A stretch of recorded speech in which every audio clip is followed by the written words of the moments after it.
Right, let's get started. I'm so excited to show you these tricks. So in today's session, I'm going to be showing you 3 different tricks. Okay, first one we call the brain. Second one is the rocket, and the third one is the puzzle. And afterwards, I'd like to know which one you found the most useful. Okay.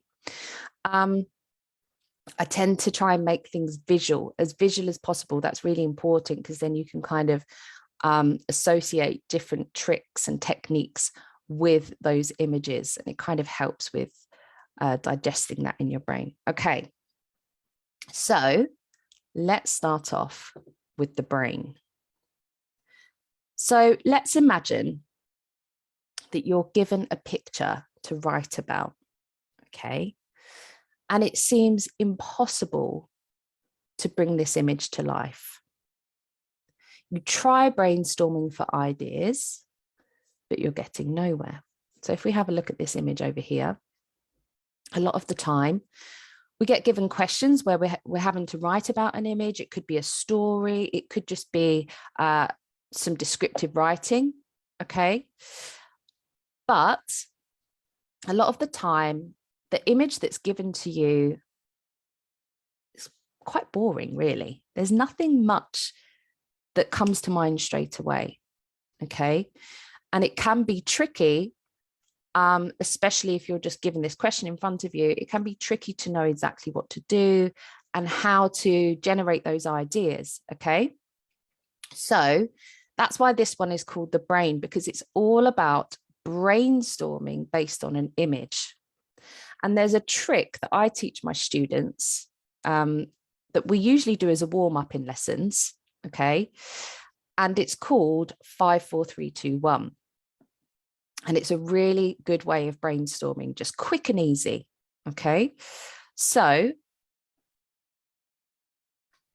you can swap these around, but what we tend to do is 5 adjectives based on the picture, 4 nouns, 3 verbs, 2 adverbs, and 1 emotion.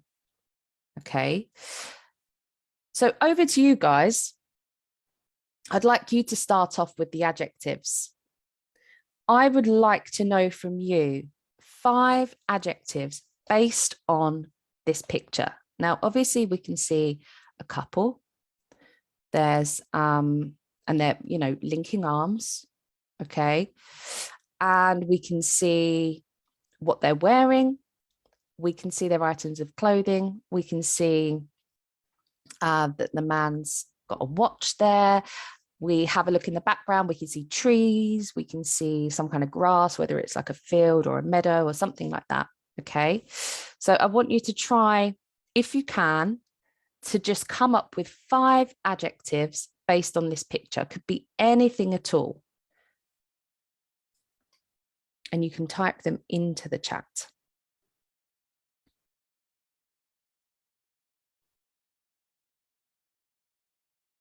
Okay. Ramia says peaceful. Nice. Very good. Peaceful. It does look like a peaceful scene, doesn't it? Peaceful. What else do we have?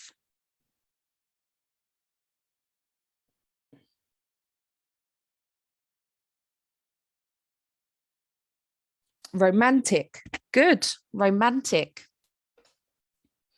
That's a great adjective. And obviously they are a couple and they're hand in hand. So we can probably infer that maybe, you know, they're a married couple or they're a couple that know each other quite well. They seem quite close. What else do we have? Calm. Yeah, good. Calm's a good one. Excellent.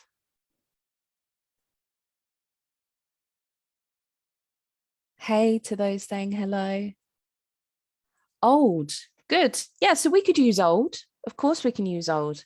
And what I try and teach my students is if you have an adjective or any word really that's quite standard, it's sort of like a level 1 descriptive word, we want to try and give that a boost. So what else could we say rather than old? What could be an upgraded synonym for old?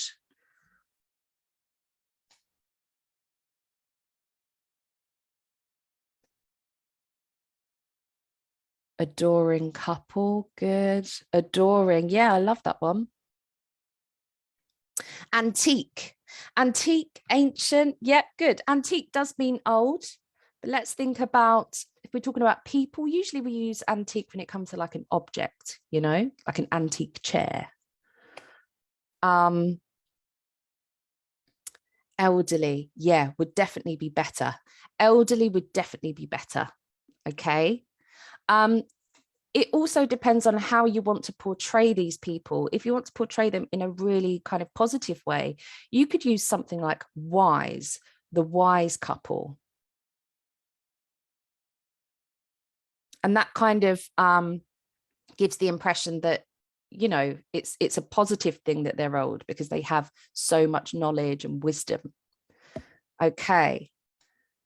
Now I want you to think about adjectives related to colors or shapes or textures. So have a look at the clothing, for example. So I might say checkered, okay, because of the man's shirt. It's checkered, kind of like a crisscross pattern. We could say that the lady's jacket that she's wearing is like suede. So suede could be a good one.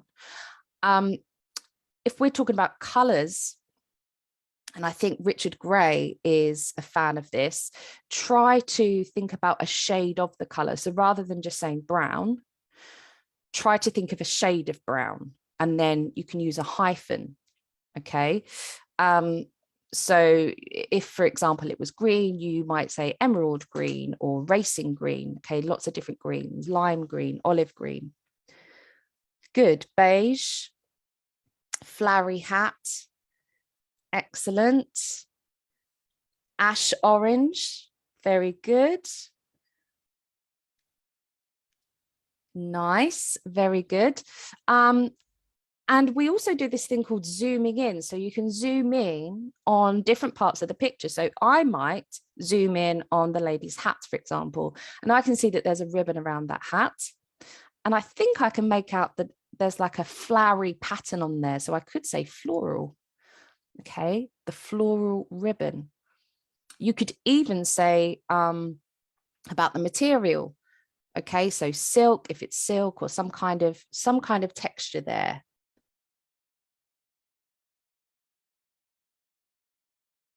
Good. Navy blue. Excellent. Yep.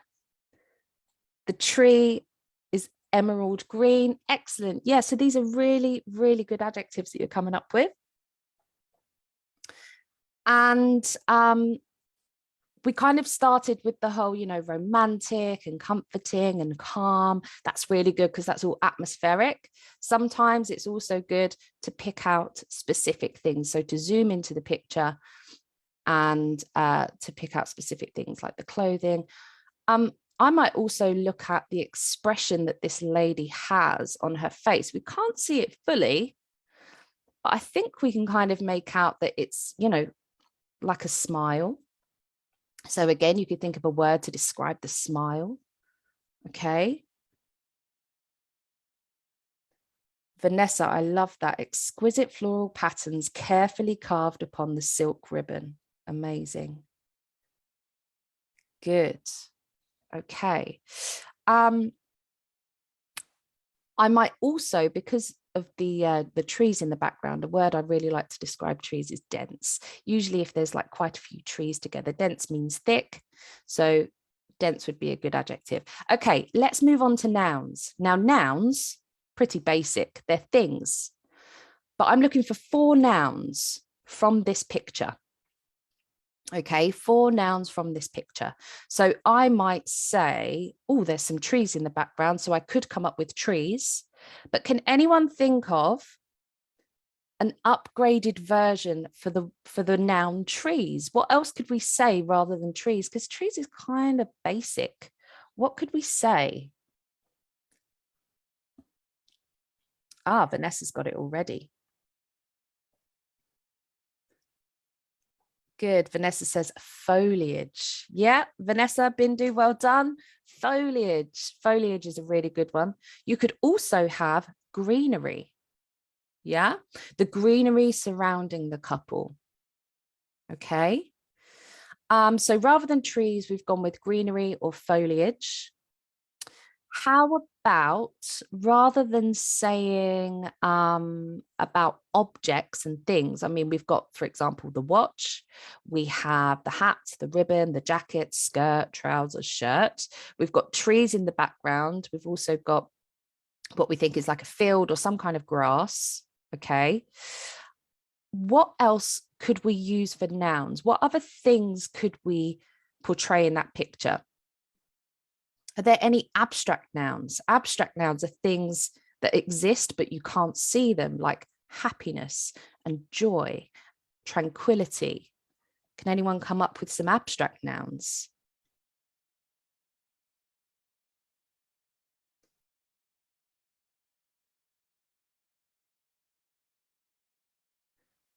Loving all your ideas. Love, good. So love could be a noun for this picture, couldn't it? It's an abstract noun. We can't see love. Okay, it's not something we can touch or grab. It's invisible. It's a feeling, isn't it? Romance, togetherness. I love that one. Togetherness, definitely. So if we had to kind of brainstorm about nouns, it's not just the concrete nouns that we can see in front of us. It's also the abstract nouns. Okay. Comfort. Good. Lovely. Joy. Yes, very good. Okay, let's move on to verbs. Now, when I do this with my students, they go, but nothing's happening. What can we use for verbs? Verbs are actions. What can we say? There's nothing going on in this picture. And what I try to say to them is, imagine you are the person taking this photo, okay? And everything is kind of, it's as if you're bringing that photo to life. Everything is happening around you. It's almost as if like you're videoing them. And I try to say to them, imagine what would be happening around you. Okay, imagine how they would be interacting with each other. Okay, so you might come up with something like, oh, Ramia's got one, swaying. So the swaying trees, the swaying dense foliage, something like that. So we're combining all of these little phrases to get really creative. That's good. Holding.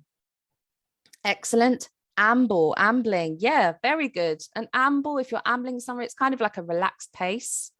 Okay. How do you think they're interacting with each other? Do you think they're just kind of staring at each other? Do you think there's any kind of conversation there? We think of any verbs related to that. Chatting.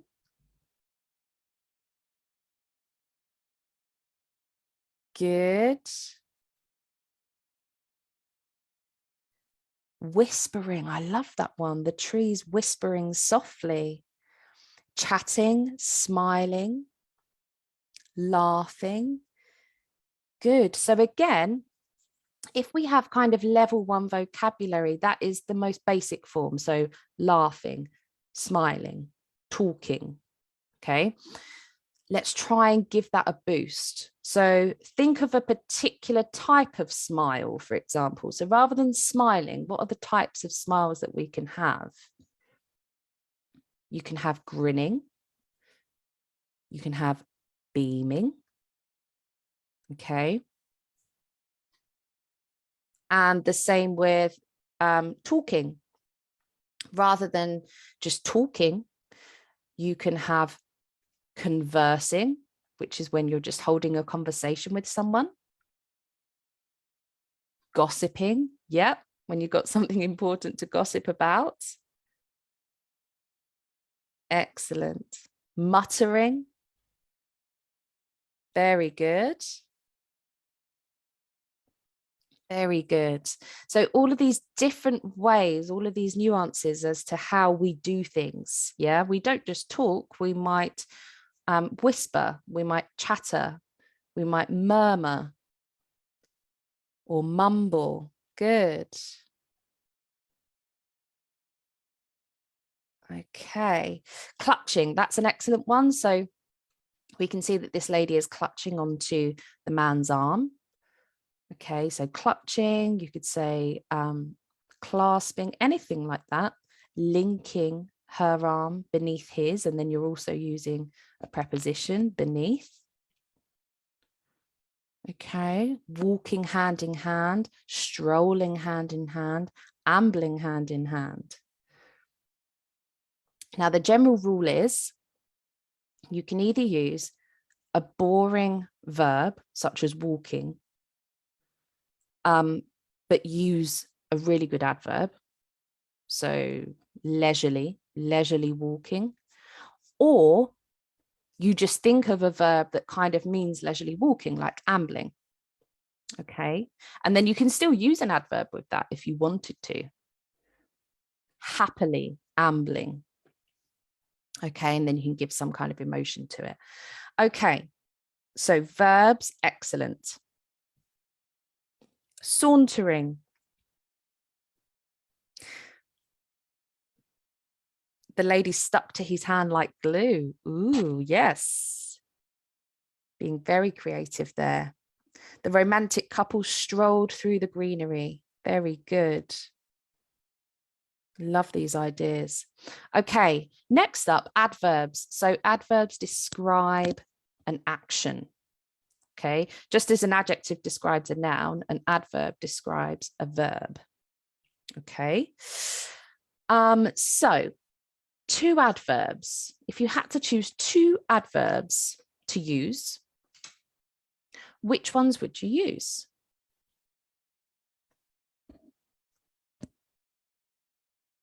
Lingeringly. Nice, Mia. Leisurely. Yeah, they look as if they're really relaxed. They're just having a stroll, aren't they? So they're leisurely. Ambling peacefully. Good. Nice. Good ideas. You could have joyfully, jovially. Well done. Unhurriedly, that's a good one. Yeah, they're in no rush, are they? Unhurriedly, merrily. Yeah, definitely. Calmly. Good. I really like leisurely. I think that's a good one to use for this particular picture. And again, it is all about context. It's about the picture that you're given, or the brief that you're handed with, and then thinking about which words fit that particular brief. Good. So leisurely, and I'd probably use something like peacefully, joyously, joyfully, gently. Yeah, it's all about being very calm, tranquil, positive. Good. Okay. You're doing so well. Emotion, last one. I try to get my students to always use some kind of emotion when they're describing something. Try to incorporate at least one emotion, whether that's in your use of adverbs or, it's in your use of adjectives. So lovingly, the loving couple, comforting. So we want an emotion. And to be clear, an emotion is something that you can feel. It's like a feeling. Happiness, romantic, romance. Yeah, good. You could have, for example, tranquil. They're feeling tranquil. Comforted. Peaceful. Yeah, all of those things. Okay, good job. So I'm just going to demonstrate to you some examples just to cover what we've done. So tranquil, evergreen is a good one for trees, as long as they are trees that are evergreen, meaning they stay green the whole year. They don't kind of change color and drop their leaves.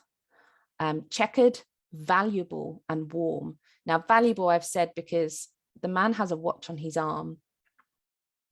And the kids that I teach were saying, oh, yeah, because it's worth loads of money. I said, well, no, not necessarily. It could be more of like a sentimental value.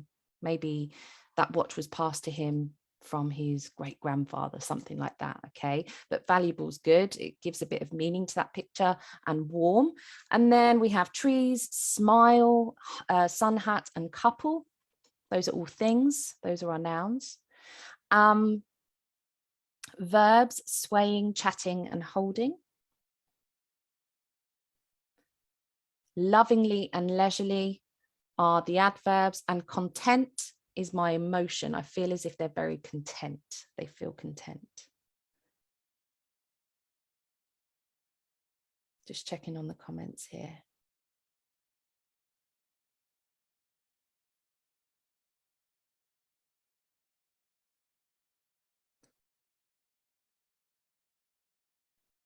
Very good. Yeah, you guys are getting super creative. So that's the very first trick. Okay, it's called the brain, and you can adapt it using 5, 4, 3, 2, 1. And you could do this with any picture, but you could also do this and swap the types of words around. So you could start off with maybe 5 verbs, okay, 4 adverbs, 3 emotions, and so on, okay?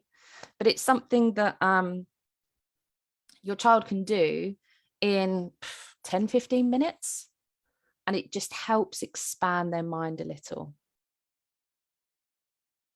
Okay, good stuff. Well done. Right, next up, second one. This is called the rocket. The rocket. So just imagine you finish your writing with a few minutes to spare. Doesn't happen often. But you finished your writing with a few minutes to spare, or you finished your writing and you want to look back through it and basically give yourself a bit of a critique and see how you can improve. Okay, you'd like to give your work a final boost to gain some marks. This is why it's called the rocket. Okay. Step 1, you take one of your sentences. And here's one of the sentences. I saw the old man's face and knew straight away that he was nasty. Okay, this could be a sentence that you've written. And you look at it and you think, oh, I need to do something to improve it. I want to give it a boost. Okay, so the next step, you underline any words which you think could be given a boost. So rather than saw, let's think of a word that we might be able to use. I saw the old man's face. I saw the old man's face.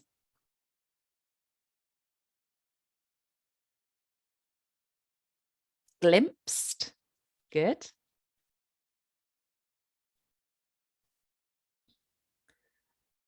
Good stuff. Okay. The old man's face. Now we've done old. So again, we're trying to think of an upgraded or a boosted version of old. And we did come up with like antique and ancient and also elderly. So think about the context. We're talking about a human, a person. So we want to go with something that's relevant to that. Okay. And new, to know something.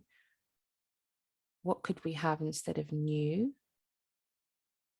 Knew straight away that he was nasty. I saw the old man's face and knew straight away that he was nasty.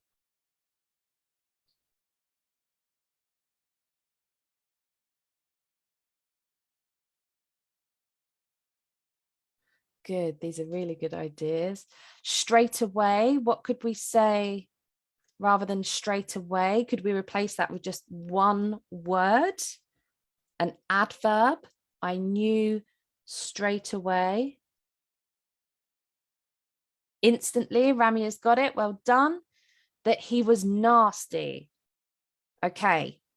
That's kind of a level 1 vocabulary word, nasty. I know actually, I guess level 1 would be bad. Level 2, nasty. Let's take it up another notch. What could we say? Rather than nasty, I think I've seen quite a few of them here. Cruel, menacing. Excellent. Horrible. Yeah, kind of level 2, I'd say. But we want to really take it up a notch. Cruel. Ominous, good one. Horrendous. Cool, yeah, if he's really nasty. Monstrous, that's a good one. Okay, so we underline those words, which we think could be given a boost, and we swap them for better alternatives. So this is what we've done. I spotted the elderly man's face and sensed instantly that he was sinister. Okay. I spotted the elderly man's face and sensed instantly that he was sinister. Demonic. Oh, I love that one. Dreadful. Good. Villainous. Oh, good. So as you can see, it's all about context. What we're trying to say is that he's not a very nice man. So in that sense, we need to try and come up with vocabulary that's relevant to that, okay? And as powerful as we can, like level 3, okay? Then step 4, if you don't already have one, add a fronted adverbial. Fronted adverbial. Fronted adverbial is an adverbial phrase which tells us a bit more information, which is put at the front of a sentence and is always followed by a comma. That's really important. As I scoured the vicinity, I spotted the elderly man's face and sensed instantly that he was sinister. Fronted adverbials are great to use, not necessarily in every single sentence. Sometimes less is more. Okay. Vicinity means like in that particular area. I scoured the vicinity. It means you're looking through that particular area. You spot the elderly man's face and you sense instantly that he was sinister.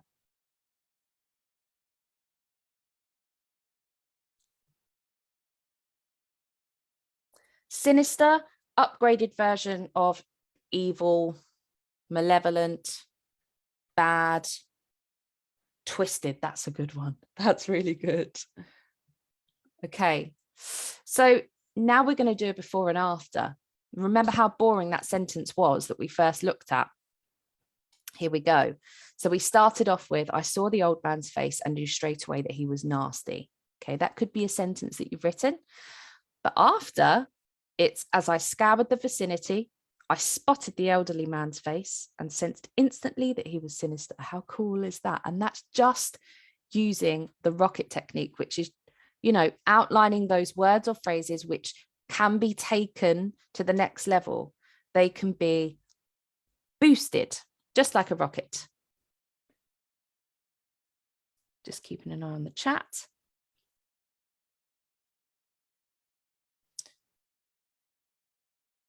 Okay, good stuff. So that is the second technique. That's the rocket, okay? And again, this doesn't just have to be for those who are doing exams. This is relevant to the curriculum as well. Your children will be learning how to use fronted adverbials, how to upgrade their vocabulary, okay? Good. But obviously the technical side of things, so that's the spelling, punctuation and grammar, that's super important as well. You kind of have to have a balance. So just remember that after a fronted adverbial, you need a comma. Okay. Things like apostrophes are in the right place. And notice grammatically how everything is in past tense. As I scoured the vicinity, I spotted and sensed that he was. It's all being kept nice and secure. Tenses are nice and secure. Spag, yes. Okay. This is the third one. Number 3, third and final one. And it's called the puzzle. Now, the puzzle is useful for when you have all of your new vocabulary written down somewhere. So let's say you are doing 11 plus classes, or at school you have like a vocabulary book and you have to write down any new words and learn them. Okay. And that's great to do that.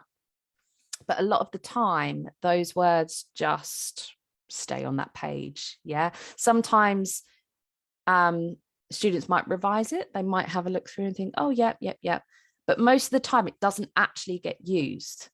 And new vocabulary, this is crucial. It usually comes from reading and comprehension. Okay. Because your child will read a word and say, oh, what does that mean? But there's no link then to them using that within writing. And comprehension and writing go hand in hand. Okay, those skills need to be mirrored. Okay, so those words that are written down somewhere need to be used within writing. And the puzzle is a great little game to do that. Okay. And what we do, and my students love it, you just choose 3 of your new words at random. So you just have a look through like your vocabulary log or wherever you have new words. Okay, just choose 3 of them at random. And you set yourself a timer of 3 minutes. If you can do it in less than 3 minutes, that's great stuff. Okay. And then you write the best sentence you can using all 3 of those words. So usually what we do get with like tutors or lessons or teachers is they'll say, oh, write the word within a sentence. Okay, and that's great. That's a really good skill. But actually, if you're having to combine 3 words into a sentence, it's asking for so much more from your brain. Okay, you're not just having to contextualize something and have it make sense in a sentence. You're then trying to figure out how to puzzle, put all those puzzle pieces together to fit. Okay, so I'm going to give you guys 3 words. Okay, and these are kind of like, I'd say 11 plus standard, like, year 5, maybe year 6. And I would like you to come up with the best sentence you can using all 3 of those words. Okay, and it's quite funny because if I do this in a group, the variety that we get is incredible. And the kids love it. They're like, oh my goodness, I spoke about this, but then he's spoken about that. And that's really cool. Just using the same 3 words. It's really, really good. Okay, let's go. Courteous, array, ghastly. Those are your 3 words. And I'm going to give you, let's go with 2 minutes to come up with a sentence. Courteous, array, and ghastly. That is the postman. 1 second.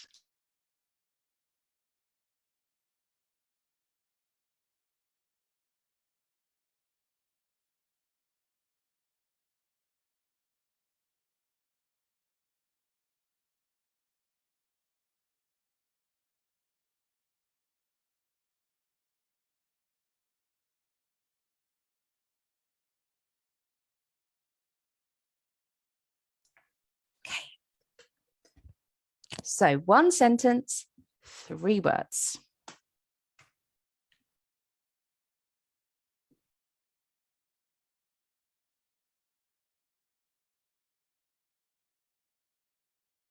I love these ideas.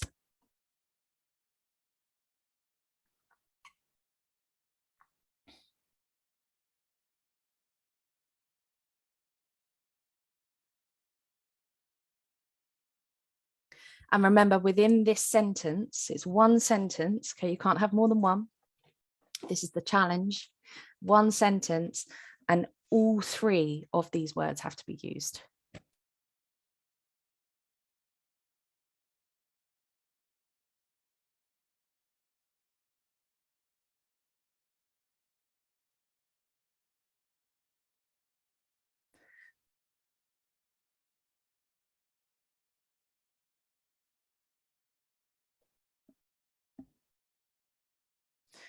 This is incredible. I love it. It just gives so much variety.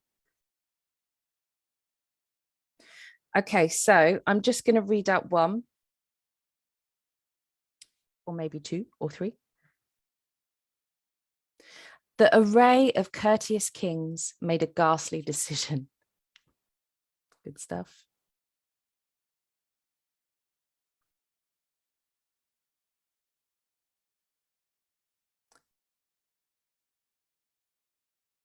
The courteous couple gazed amongst the foliage when their eyes met a ghastly sight. Ooh, one word missing from that one, although that sentence is magnificent. The array of ghastly storms made my courteous manner vanish throughout the interview.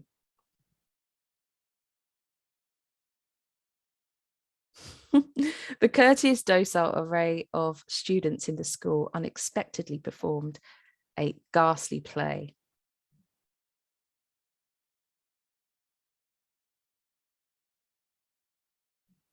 The courteous lady saw an array of ghastly masks arranged neatly on the window. Yeah, to be clear, it's ghastly, not ghostly. But it's fine. Could be ghostly. The courteous man was shocked when an array of ghastly witches saw him, maybe.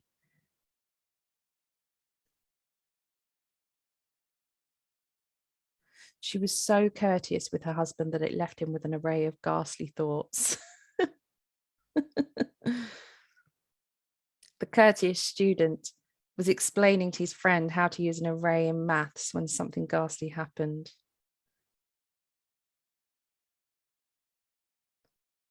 Good stuff. So you can see how just trying to combine three words into one sentence in some kind of time frame is going to be super helpful, beneficial for anyone having to work under time constraints and be creative, because the two sometimes can be tricky. Okay, it takes time, doesn't it, to connect all of these ideas and to write them down.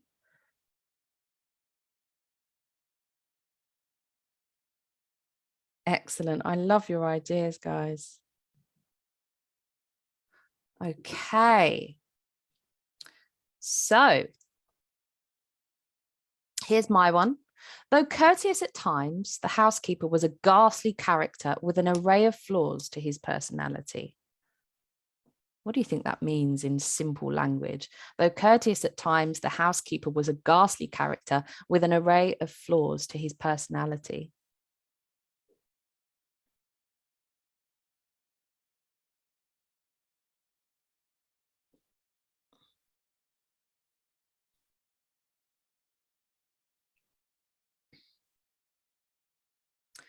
Good question, Ashwini. You've asked, can the children do them orally? Because many times my son doesn't really want to write. Okay, it is a common issue, don't worry, where children just don't want to write. Nothing is particularly exciting to them. But I can almost guarantee that your son probably loves a challenge. And if he knows that it's only a short challenge, he's more likely to do it. Okay. And if there's some kind of motive or reward, incentive involved, okay, even better, he's more likely to do it. So even though you may have a child that doesn't really want to write, it's probably because they don't want to sit and answer their homework that they have to write a whole page for. Yeah, because even with us, we'd be like, Okay, let's try and brainstorm, etc. So it's all about kind of condensing it down into like bite-sized chunks and just starting with very short activities. And this one is a great one for that. An array of courteous soldiers saved people from a ghastly fire. Yep, Schubert, though he was polite, sometimes he could have many faults in his personality. Yep. So though he was courteous at times, so though he was nice and respectful and polite at times, not all the time, the housekeeper was a ghastly character, so not very nice, with an array of flaws to his personality. So he's quite a flawed person.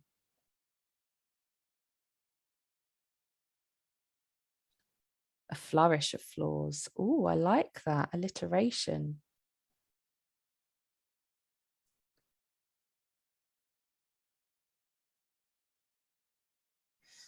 How often can you practice this trick? To be honest, you don't have to be doing things like this every day, although it is only a short exercise. So try and maybe do it once or twice a week at this stage. So if they're sitting their exam, say next year or even the year after, doing something like this once or twice a week, it's going to take 3 minutes. That's the thing. It's 3 minutes to come up with the sentence, write it down, combining 3 words.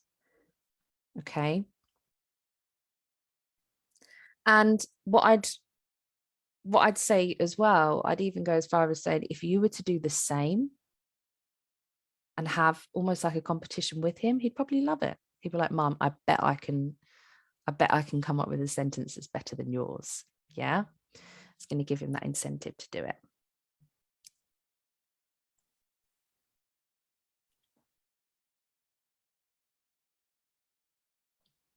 Okay.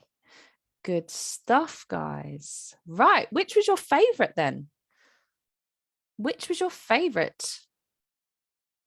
Number 1 was the brain. So that was the 5, 4, 3, 2, 1, using an image and then brainstorming. Number 2 was the rocket.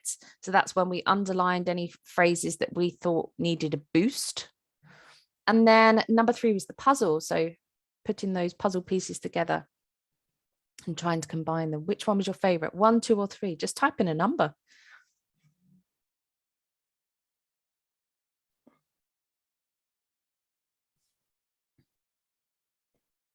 Good stuff. The rocket. Quite a few of you saying the rocket. The puzzle. Yeah, the rocket's pretty powerful, really. If your child is looking at upgrading their work and knowing how to basically make their work better, as long as you've got the spag correct, then the rocket can be super powerful. Nice. Good, good, good. Lots of you saying the rocket. Excellent.